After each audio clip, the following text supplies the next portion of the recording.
ബഹുമാന്യരായ സത്യവിശ്വാസി വിശ്വാസികളെ,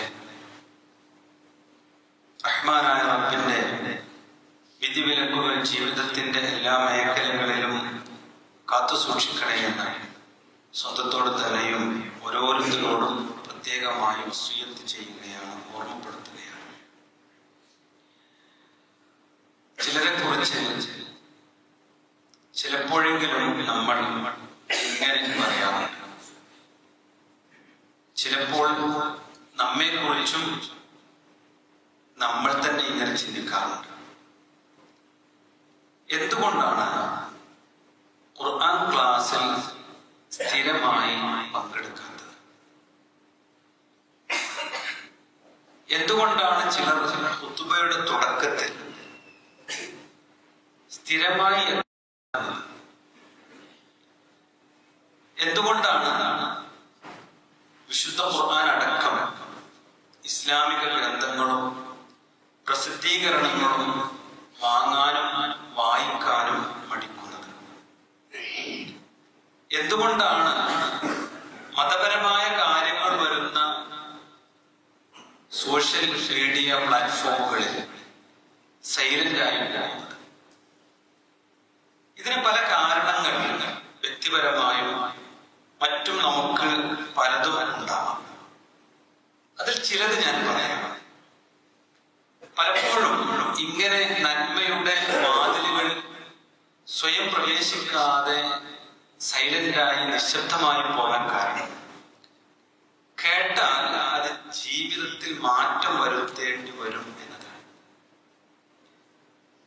മറ്റൊന്ന്, ഈ പോക്കിന്, ഈ ഒരു സ്വാതന്ത്ര്യത്തിന് ചിലപ്പോൾ അത് സാധ്യമാകാതെ പോകും എന്നതാണ്. ഒന്നുകൂടി കടന്ന് ചിന്തിക്കുന്നവർ ഉണ്ടാകും. ഇനി ഞാൻ ഇതിനൊക്കെ ഒന്നങ്ങോട്ട് പോയാൽ തിരിയാനും അറിയാനും സാധിക്കാത്ത വിധം ഹറാമുകളുടെ ഒരു വലിയ ലിസ്റ്റ് തന്നെ ഉണ്ടാകും. ഇങ്ങനെ പല ന്യായങ്ങൾ പറഞ്ഞുകൊണ്ട് പിശാച് മനുഷ്യരെ ദീനിന്റെ മേഖലകളിൽ നിന്ന് മെല്ലെ മെല്ലെ അകറ്റുന്നത് നമുക്ക് കാണാൻ പറ്റും. ഇക്കൂട്ടത്തിൽ ഉൾപ്പെടാതെ സ്വന്തത്തെ സംരക്ഷിക്കുക എന്നത് ഏറ്റവും വലിയ ഒരു ജിഹാദാണ്. അതാണ് ജിഹാദുൽ നഫ്സ്, സ്വന്തത്തോടുള്ള ജിഹാദ് എന്ന് പറയുന്നത്. വിശ്വാസികളെ, യഥാർത്ഥത്തിൽ ദീന് വളരെ പ്രയാസമുണ്ടാക്കുന്ന ഒരു കാര്യമാണ് എന്ന് പിശാച് നമ്മെ ചിന്തിപ്പിക്കുന്നുണ്ട്. അവിടെ നിന്ന് വേണം നമ്മുടെ കാര്യങ്ങളെ കുറിച്ച് നമുക്കൊന്ന് ചിന്തിക്കാൻ. യഥാർത്ഥത്തിൽ റഹ്മാനായ റബ്ബ് പറഞ്ഞത് ദീൻ എളുപ്പമാണ്. യുരീദുല്ലാഹു ബിക്കുമുൽ യുസ്ർ, അല്ലാഹു സുബ്ഹാനഹു വ തആല നിങ്ങൾക്ക് എളുപ്പമുള്ളതാണ്. ദീനെ അല്ലാഹു അതുകൊണ്ട് ഉദ്ദേശിക്കുന്നത് നിങ്ങൾക്ക് എളുപ്പമാണ്. അല്ലാഹു ഉദ്ദേശിക്കുന്നത് വലാ യുരീദു ബിക്കുമുൽ ഉസ്ർ, നിങ്ങളെ ബുദ്ധിമുട്ടിക്കാൻ, നിങ്ങളെ പ്രയാസപ്പെടുത്താൻ റഹ്മാനായ റബ്ബ് ഉദ്ദേശിക്കുന്നില്ല എന്ന് വിശുദ്ധ ഖുർആൻ തന്നെ നമ്മളോട് സംസാരിക്കുന്നുണ്ട്. അബൂ ഹുറൈറ റളിയല്ലാഹു അൻഹു ഉദ്ധരിക്കുന്ന ഒരു ഹദീസിൽ നമുക്ക് ഇങ്ങനെ കാണാൻ പറ്റും, ഇന്ന ദീന യുസ്ർ, മതം എളുപ്പമാണ്. ഒരാളുടെ ജീവിതത്തിൽ എളുപ്പത്തിൽ കൈകാര്യം ചെയ്യാൻ പറ്റുന്ന സുന്ദരമായ ഒരു കാര്യമാണ്. ഇനി ആ മതത്തോട് ഒരാൾ ആ മതത്തിൽ അമിതത്വം കാണിച്ചാൽ, അതിൽ കുറച്ചുകൂടി കാഠിന്യം കാണിച്ചാൽ, അല്ലാഹുവിന്റെ റസൂൽ പറഞ്ഞു, ഇല്ല ഗലബഹു, ആ കാഠിന്യം അവനെ പരാജയപ്പെടുത്തും. പിന്നീട് മതമില്ലാത്തൊരു സാഹചര്യത്തിലേക്കാണ് അവൻ പോകുന്നത്. അതുകൊണ്ട് മതം എളുപ്പമാണ്. അതിൽ കൂടുതൽ കാർക്കശ്യതയാണ് നമുക്ക് ഇല്ലാതിരിക്കേണ്ടത്. എന്നിട്ട് റസൂലുള്ളാഹി പറഞ്ഞു, ഫസദ്ദിദു വഖാരിബു വഅബ്ശിറു, നിങ്ങൾ നേരെയുള്ള വഴിയും മധ്യമ മാർഗവും നിങ്ങൾ സ്വീകരിക്കുക. എന്താണത്? വസ്തഈനു ബിൽ അഖ്വതി വറൗഹ വശൈഇൻ മിനൽ ദുൽജ, നിങ്ങൾ അല്ലാഹുവിനോട് രാവിലെയും വൈകുന്നേരവും രാത്രിയുടെ കുറച്ചു ഭാഗവും അല്ലാഹുവിനോട് സഹായം തേടുക. നിങ്ങൾ സന്തോഷിക്കുക. യഥാർത്ഥത്തിൽ അല്ലാഹു സുബ്ഹാനഹു വ തആല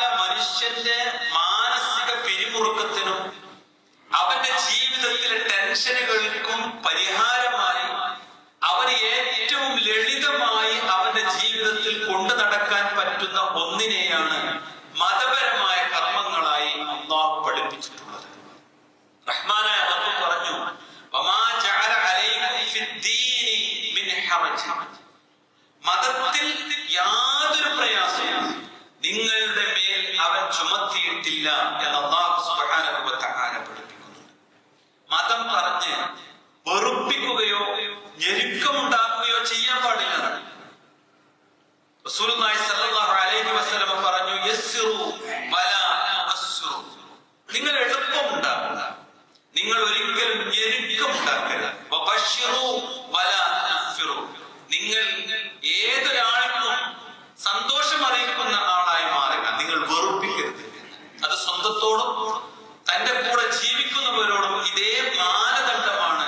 മതം പറഞ്ഞ് വെറുപ്പിക്കാനോ ഞെരുക്കമുണ്ടാക്കാനോ പാടില്ല. റഹ്മാനായ റബ്ബ് കഴിയാത്തതൊന്നും നമ്മെ ഏൽപ്പിച്ചിട്ടില്ല. ലാ യുകല്ലിഫുല്ലാഹു നഫ്സൻ ഇല്ലാ വസ്അഹാ. അല്ലാഹു ഒരാളോടും അയാളുടെ കഴിവിൽപ്പെട്ടതല്ലാത്ത ഒന്നും ചെയ്യാൻ നിർബന്ധിച്ചിട്ടില്ല. അല്ലാഹുവിന്റെ ദീനൊന്നുമാണ്. അതിരുവിട്ടവരെ നിയന്ത്രിക്കുകയാണ് അല്ലാഹു സുബ്ഹാനഹു വ തആലയുടെ പ്രവാചകൻ ചെയ്തിട്ടുള്ളത്. നോക്കൂ, നിങ്ങൾ ഒരിക്കൽ റസൂലുള്ളാഹി സ്വല്ലല്ലാഹു അലൈഹി വസല്ലമയുടെ പ്രിയപത്നി ആയിഷ ഉമ്മയുടെ അടുത്ത് 3 ആളുകൾ വന്നു. അവർ 3 പേരും ആദ്യം ചോദിച്ചത് എങ്ങനെയാണ് അല്ലാഹുവിന്റെ റസൂൽ സ്വല്ലല്ലാഹു അലൈഹി വസല്ലമയുടെ മതപരമായ ജീവിതം എന്ന്.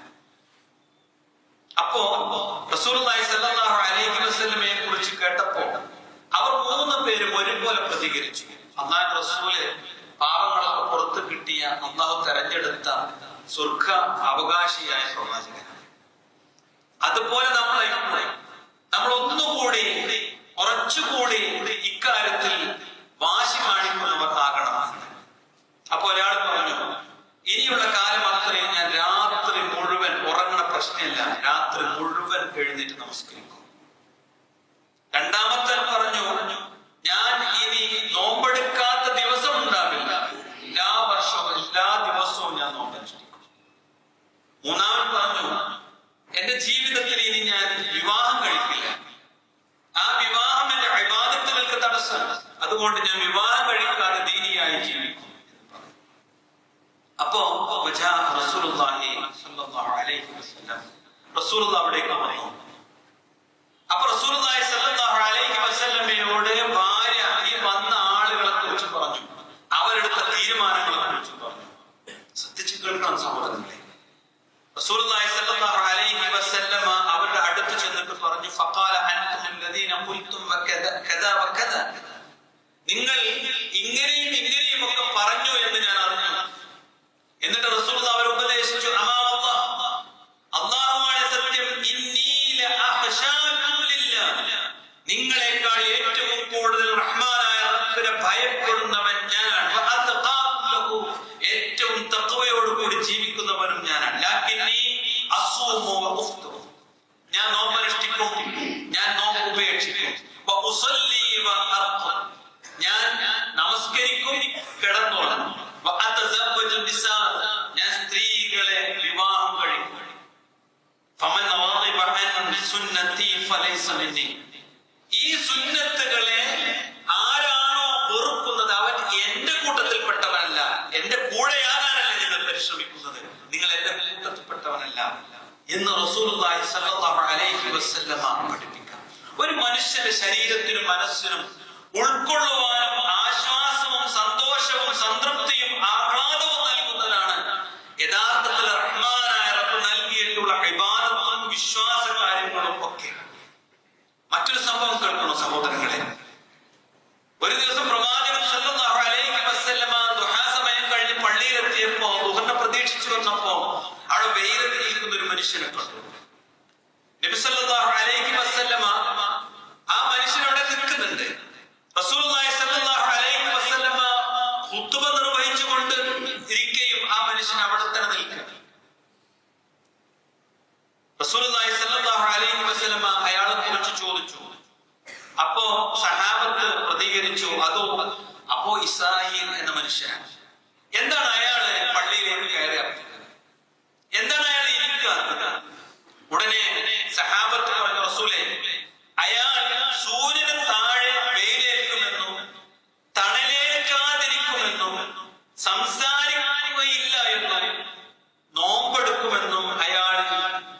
വിറച്ച് നേർന്നിരിക്കുകയാണ്.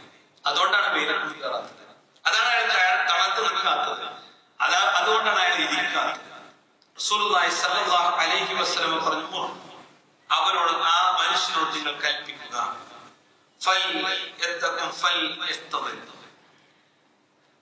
നീ ഇരിക്കണം, നീ നിഴലിലേക്ക് മാറണം, നീ ഇരിക്കുകയും ചെയ്യണം, നോമ്പ് പൂർത്തിയാക്കുകയും ചെയ്യണം എന്ന് ആ മനുഷ്യനോട് പറയൂ എന്ന് റസൂലുള്ളാഹി സ്വല്ലല്ലാഹു അലൈഹി വസല്ലം. ആ വെയിലത്ത് നിന്ന് മാറി നിന്ന് ആ തണല് കൊണ്ട് അവിടെ ഇരുന്ന് ആ മനുഷ്യനോട് ആ ശബ്ദത്തിൽ നിന്ന് പിന്മാറാൻ വേണ്ടി പറയണം. അന്നത്തെ നോമ്പ് പൂർത്തിയാക്കാൻ അവരോട് കൽപ്പിക്കുകയും ചെയ്യണം എന്ന് റസൂലുള്ളാഹി. നോക്കൂ നിങ്ങൾ, ശരീരത്തെ പീഡിപ്പിക്കാൻ, ശരീരത്തെ പ്രയാസപ്പെടുത്താൻ, ശരീരത്തെ തളർത്തിക്കളയുന്ന ഒന്നും ഇസ്ലാം യഥാർത്ഥത്തിൽ അവരെ മതമായി പഠിപ്പിച്ചിട്ടില്ല. എന്നിട്ടും സഹോദരങ്ങൾ, ജീവിതത്തിൽ നമ്മളെല്ലാവരും ഒന്ന് മനസ്സറിഞ്ഞ് ചിന്തിച്ചാൽ ഇത് കുറച്ച് പ്രയാസമാണ് എന്ന് ചിന്തിക്കുന്നവരാണ്. അവിടെയാണ് നമ്മൾ നമ്മെ കുറിച്ച് ചിന്തിക്കേണ്ടത്. ഈ ലളിതമായി റഹ്മാനായ റബ്ബ് പഠിപ്പിച്ച ഈ കാര്യങ്ങൾ പോലും വല്ലാത്ത ഭാരമായി നമുക്ക് അനുഭവപ്പെടുന്നുവെങ്കിൽ ജീവിതത്തിൽ എവിടെയാണ് നമുക്ക് വിശ്വാസത്തിന് അനുപൂരകങ്ങളായ സൽക്കർമ്മങ്ങളും ഉള്ളത് എന്ന് നമ്മൾ അറിയണം. അവിടെയാണ് നമ്മുടെ പേര് മാറിപ്പോകുന്നതും, അവിടെയാണ് നമ്മുടെ സ്ഥാനം മാറിപ്പോകുന്നതും, അവിടെയാണ് നമ്മുടെ പ്രതിഫലം മാറിപ്പോകുന്നതും. മുസ്ലിമിൽ നിന്ന് മുഅ്മിനിലേക്കുള്ള യാത്ര മാറി മുസ്ലിമായി മുനാഫിഖായി നരകത്തിലേക്ക് പോകുന്ന ഒരു സാഹചര്യമാണ് നമുക്കുണ്ടാവുക. എത്ര വലിയ അപകടമാണ്. ഭാരം മൗലവിമാരുടെ പ്രസംഗത്തിൽ മുഴുവൻ വല്ലാത്ത കച്ചറയാണ്. എല്ലാം ഒന്നിനുമേൽ ഓരോന്നും പറഞ്ഞുകൊണ്ടിരിക്കുക. ഇതൊക്കെ പാടെ എങ്ങനെയാണ് ഉൾക്കൊള്ളാൻ പറ്റുക? ഇതെങ്ങനെയാണ് ജീവിതത്തിൽ കൊണ്ടു നടക്കുക? 5 നേരത്തെ നിസ്കരിച്ച ശരിയാവുന്നത്, സുബൈക്ക് എങ്ങനെ എഴുന്നേൽക്കുക, റമദാൻ മാസം വന്ന ക്ഷീണായി, തന്റെ സമ്പത്തിന് 2.5% സക്കാത്ത് കൊടുക്കണമെന്ന് ലക്ഷങ്ങൾ വരുമാനമുള്ള മാസത്തിലും വർഷത്തിലും കോടികൾ വരെ കൈകാര്യം ചെയ്യുന്ന ആളുകളോട് പറയുമ്പോൾ ഒന്നിനും തികയാത്ത ഈ സമ്പത്തോട് ഞാൻ എന്താ ചെയ്യാ? അല്ലെ, ഇങ്ങനെ ഭാരത്തിന് മേൽ ഭാരം, ആരോടും പറയാതെ മനസ്സകത്ത് ഏറ്റി നടക്കുന്ന ഭാരം. അല്ലാഹ് പറഞ്ഞു, ഇല്ല കേട്ടോ, ദീന് നിങ്ങൾ ഉൾക്കൊണ്ടാൽ അത് ഏറ്റവും എളുപ്പമാണ്. നോക്കൂ നിങ്ങൾ, ഇസ്ലാമിൽ ഒരു കാര്യം ഭാരമായി അല്ലാഹ് പഠിപ്പിച്ചിട്ടില്ല. ഒരാൾ യാത്രയിലായി, അയാൾക്ക് ജംഉം ഖസ്റും മതി എന്ന് റസൂലുള്ളാഹി സ്വല്ലല്ലാഹു അലൈഹി വസല്ലം പഠിപ്പിച്ചിട്ടുണ്ട്. ഒരാൾ ദീർഘയാത്രയിലാണ്, പരിശുദ്ധ റമദാനിലാണ്, എങ്കിൽ പോലും അയാൾക്ക് പിന്നീട് ആ നോമ്പ് നോറ്റുകിട്ടിയാൽ മതി.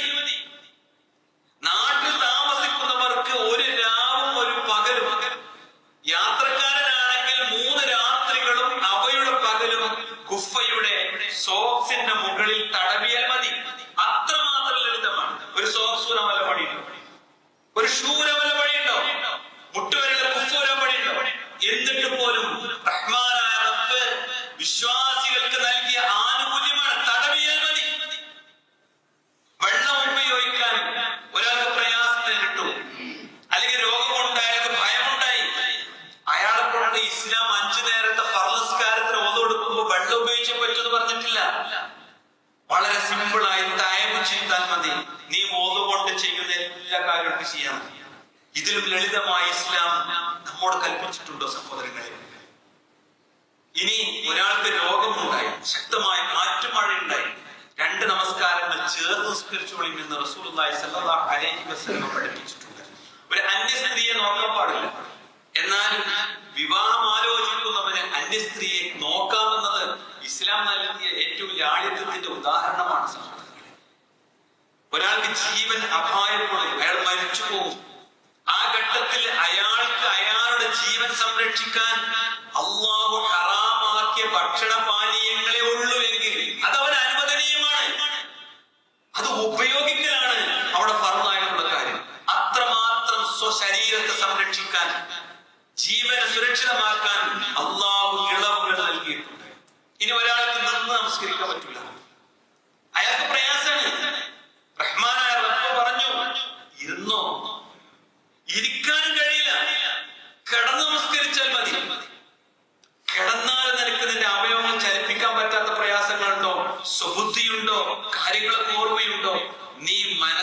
അതുകൊണ്ട് നിനക്ക് കഴിയുന്ന വിധത്തിൽ നമസ്കരിച്ചാൽ മതി.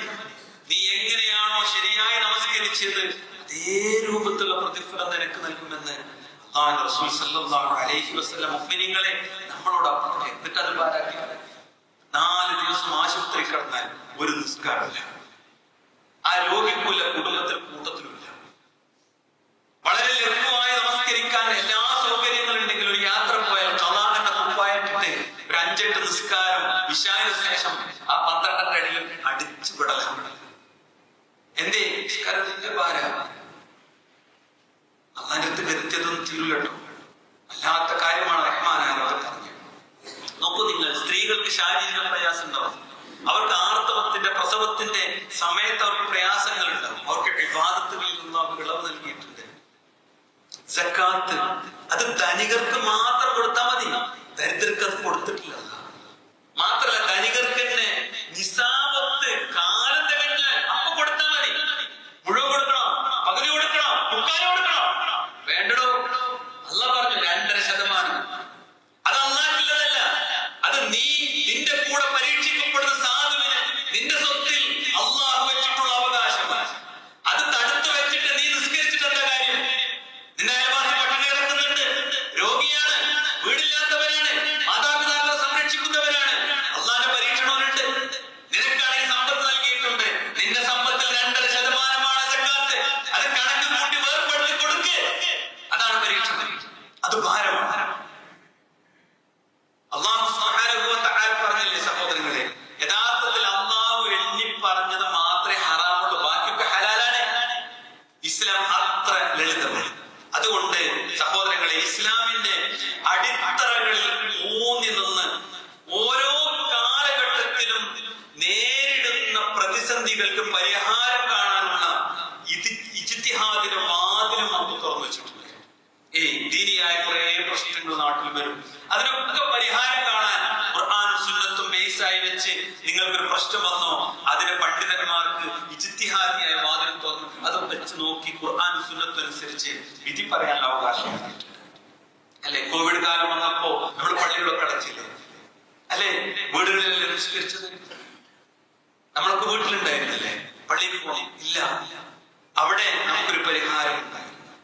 ഇനിയോ സഹോദരങ്ങളെ, എത്ര തെറ്റ് ചെയ്തവനാണെങ്കിലും ഒരു പശ്ചാത്തപിക്കാനുള്ള മനസ്സുണ്ടെങ്കിൽ അതെല്ലാം പുറത്തു കൊടുത്ത് തൗബയുടെ മാർഗവും അല്ലാഹു തുറന്നു തന്നിട്ടുണ്ട്.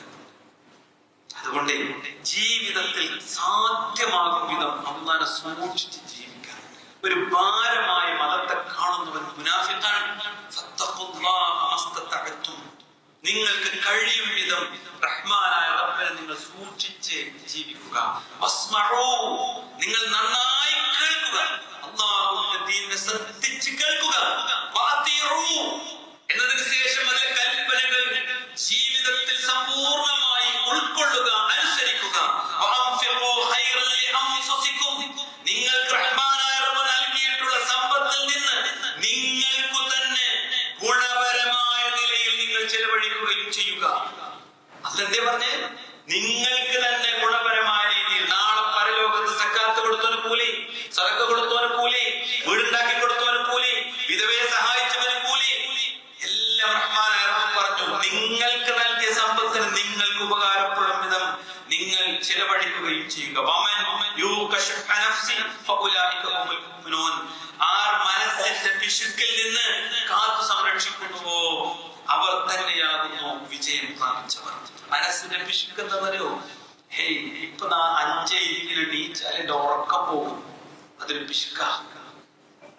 മറിച്ച് 4:30 എഴുന്നേറ്റ് പഠിച്ചോനെ എനിക്ക് ആരോഗ്യം തന്നല്ലോ നീ, എനിക്കിപ്പോ ഒരു ഉണർച്ചയിൽ സന്തോഷം തന്നല്ലോ, എന്റെ ശരീരത്തിലെ ക്ഷീണമൊക്കെ മാറിയല്ലോ, എനിക്ക് ആഫിയത്തുണ്ടല്ലോ, ഞാൻ ചെരിഞ്ഞു പോയിട്ടില്ലല്ലോ, എനിക്ക് സ്ട്രോക്ക് വന്നിട്ടില്ലല്ലോ, എന്റെ ഭാര്യ കിടക്കുന്നു, എന്റെ ഭർത്താവ് കിടക്കുന്നു, എന്റെ മക്കളുണ്ട്, എന്റെ വീടുണ്ട്. അൽഹംദുലില്ലാഹ് കൈകെട്ടി സന്തോഷത്തോടു കൂടി തഹജ്ജുദ് നമസ്കരിച്ച് പ്രാർത്ഥിച്ച് ആ പള്ളിയിലേക്ക് ടോർച്ചോ സ്കൂട്ടറോ എടുത്തു പോയി അവിടെ നമസ്കരിച്ച് റഹ്മാനായ റബ്ബിനോട് പ്രാർത്ഥിച്ച് തിരിച്ചു വന്ന് മഹേഷത്തിലേക്ക് പോകാൻ എന്ത് സുന്ദരമാണ് ഇസ്ലാം.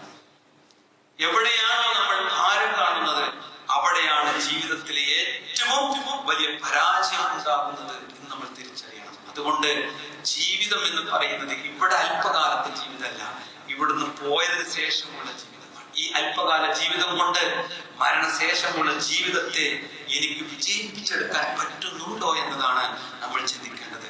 ഭാരം എന്ന് പറയുന്നത് നരകത്തിന്റെ ഭാരമാണ്, താങ്ങാൻ കഴിയാത്ത ഭാരം. അല്ലാഹു നമ്മെ കാത്ത് സംരക്ഷിക്കുമാറാവട്ടെ.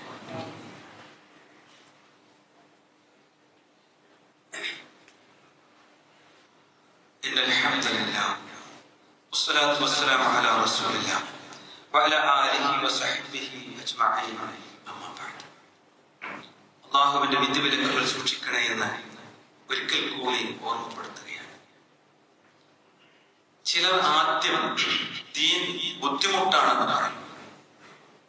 അത് എളുപ്പമാണെന്ന് തെളിയിച്ചു കൊടുത്താൽ അടുത്ത ന്യായം പറയുന്നത് കേൾക്കാൻ പറ്റും. ആ ന്യായം ഇങ്ങനെയൊക്കെ നമുക്ക് പറയാറുണ്ട്, നമ്മുടെ മനസ്സ് തന്നെയാണ്.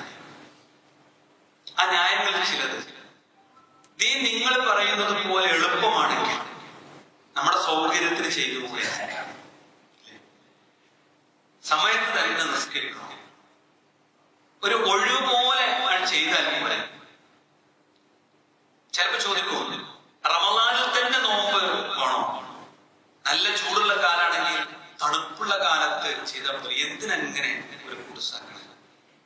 ഇനി ലൈംഗിക ബന്ധത്തിന് വിവാഹം എന്ന നിയമം തന്നെ വേണം. പിന്നെ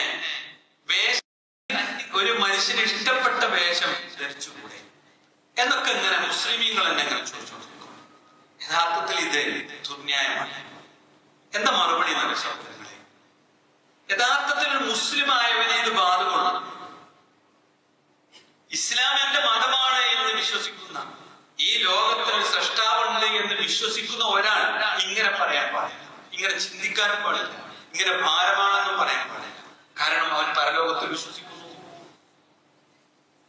മറിച്ച് സഹോദരങ്ങളെ, നമ്മൾ അല്ലാഹുവിനെ കീഴൊതുങ്ങുമ്പോഴാണ് നമ്മൾ മുസ്ലിമാകുന്നത്.